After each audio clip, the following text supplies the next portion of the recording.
और लोग बड़े आश्चर्य के साथ बता रहे थे कि जीतू भाई के परिवार को सरकारी प्राइवेट स्कूल प्राइवेट कॉलेज चलाना अच्छे से आता है, वो बहुत शानदार चल रहा है। सरकारी स्कूल चलाने में फेल है, प्राइवेट स्कूल अपने परिवार का अच्छे से चलाना आता है।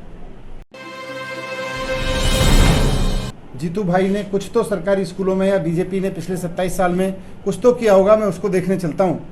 और इसीलिए मैंने सोचा कि पहले शिक्षा मंत्री जी के विधानसभा क्षेत्र, उनके गृहनगर के ही कुछ सरकारी स्कूल देख लिए जाएं। तो आज मैं शिक्षा मंत्री जी के गृहनगर में, भावनगर में 2 सरकारी स्कूलों में गया। दोनों सरकारी स्कूलों में आप देख लीजिए कि गैलरी से लेकर क्लासरूम तक कोई कोना ऐसा नहीं था जहां मकड़ी के मोटे मोटे जाले इस तरह से ना लगे हों जैसे बहुत पुराने कबाड़ घर में लगे होते हैं।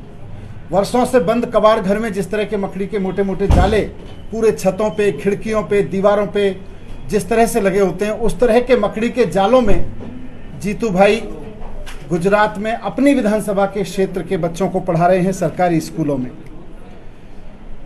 मैंने देखा वहां पे कि टीचर्स नहीं है, और टीचर्स नहीं है, कई जगह तो गेस्ट टीचर्स लगाए गए हैं।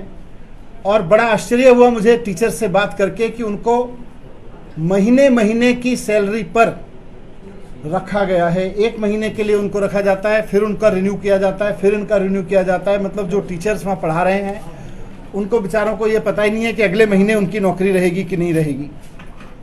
स्कूलों में टॉयलेट्स नहीं है, टॉयलेट से बदबू आ रही है, कोई आदमी 1 मिनट नहीं खड़े हो सकता। और हम ये अपेक्षा कर रहे हैं कि वहाँ बच्चे आके 7 घंटे पढ़ लेंगे, टीचर्स आके 7 घंटे पढ़ा लेंगे, महिला टीचर 7 घंटे पढ़ा लेंगी एक ऐसी बिल्डिंग में जहाँ टॉयलेट्स तक नहीं है।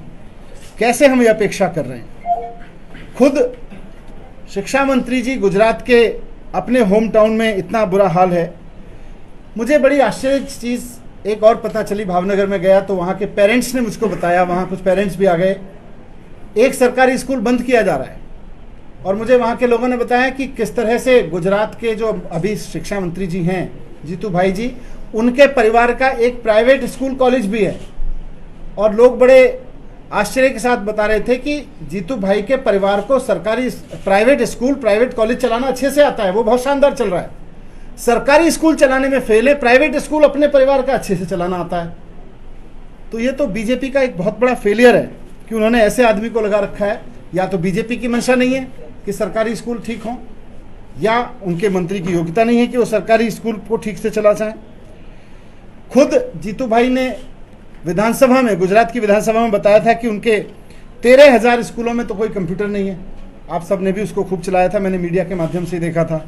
700 स्कूल ऐसे हैं जहां केवल 1 टीचर पढ़ाते हैं।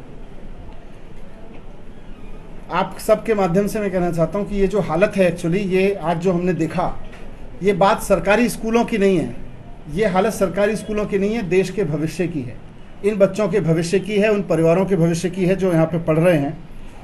27 साल में भारतीय जनता पार्टी सारे गुजरात के सारे सरकारी स्कूलों को ऐसा नहीं कर पाई कि वहाँ कम से कम यार मकड़ी के जाले तो ना हो, कम से कम वहाँ पीने का पानी, टॉयलेट की व्यवस्था हो जाए, कम से कम वहाँ बच्चा आए तो उसको ये तो ना लगे कि मुझे किसी कबाड़ खाने में पढ़ने जाना है, ऐसा तो ना लगे। कम से कम इतने तो सारे सरकारी स्कूलों को 27 साल में कर सकते थे। और ये करना कोई रॉकेट साइंस नहीं है। आज जब मैं ये बात कह रहा हूँ तो बहुत जिम्मेदारी के साथ कह रहा हूँ।